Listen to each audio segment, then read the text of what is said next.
Imagine attending a carnival in the countryside. You walk into the big top, the ringmaster walks in and he says, "Good evening, ladies and gentlemen. Today we have a special event." The ringmaster rips the tarp off the ground and reveals a pit of hungry lions. He says, "Today we will feed one of our staff members to the lions." What do? Do you remain silent? Do you speak up about this injustice, or do you cheer with the rest of the crowd? You can't leave until you make this decision. I'll ask you about it later. Good evening, ladies and gentlemen. My name is Deidre, and today I would like to talk to you about why I believe that conformity to social pressure devalues culture and individuality. Now, how many of you have given into social pressure before? Show of hands. Well, if you're not sure, then I'll give you an example. In 2014, I was given a group assignment, which, due to poor group decisions, we ended up failing. I knew that our group's decisions did not meet our professor's standards, but because of time constraints and I really just wanted to get a grade, I agreed. If you've ever done something like this before, you've fallen into social pressure. Today, I would like to talk to you about what do I mean by conformity to social pressure devalues culture and individuality. Why do I think this is a thing, and how we can adopt a new mindset about conformity and social pressure. U.S. anthropologist and social theorist Mr. Clyde Kuckhorn once said that culture is to society what memory is to individuals. It includes what has worked in the experience of society and what was worth transmitting to future generations. Now, I would like to talk about what do I mean by conformity to social pressure devalues culture and individuality. To begin, I would like to talk about compliance conformity. Compliance conformity is what happens when you follow group decisions when you're outnumbered. If you fall into this, it most likely means that you believe in a reward for doing this, or at least you believe in no punishment or no disapproval from that group. A lot of cases, when we follow compliance conformity, our individuality becomes compromised, especially our standards and beliefs. Next, I would like to talk about acculturation into Americanism. Oftentimes, immigrants who move to new countries are forced, and sometimes, of course, by choice, to shed their culture in order to succeed and properly assimilate into their new country. Famous author Mark Twain says that whenever you find yourself on the side of the majority, it is time to reform or pause and reflect. Now, why do I think that this is a thing? Why do I think that conformity to social pressure devalues culture and individuality? Well, if you know about the word groupthink, you would know that it means a process of group decisions that discourages creativity and individual responsibility. If you ever heard the word groupthink, I'm going to explain to you that now.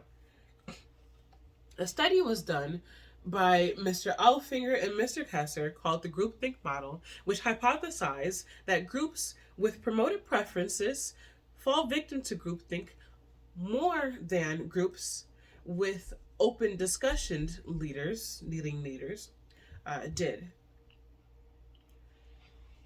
Oftentimes, when we're in a situation where we just really want to make a decision to come to an end, we really just follow the group's decision instead of speaking out about what it is that we want. Let's talk about acculturation into Americanism next. Acculturation into Americanism is a social process in which people adopt values, customs, norms, attitudes, and the behavior of their host culture. This definition was given by Maricopa Community College. A lot of times when immigrants move to a new country, they assimilate, then they lose their culture. But luckily, some people get to keep their sense of community because of the people that they moved nearby with.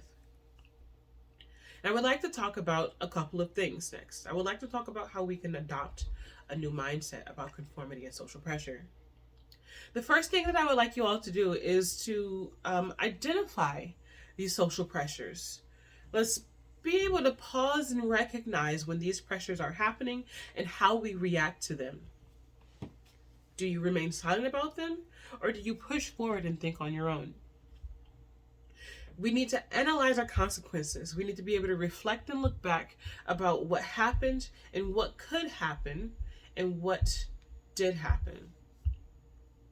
Next, I would like everybody to develop self-awareness. Developing self-awareness could help identify patterns and triggers when it comes to falling into social pressure. I want you to build confidence in yourself. Building confidence in yourself means that you need to trust yourself. You need to trust your judgment, and you need to have faith in your beliefs. Stand strong in them. And in doing that, it would be best to seek support. Surround yourself with people who have these same ideals, so that way you have the support from someone to help you move forward and speak your mind. The more you have community, the more it's easier to resist. I think we found this out in history and society a lot.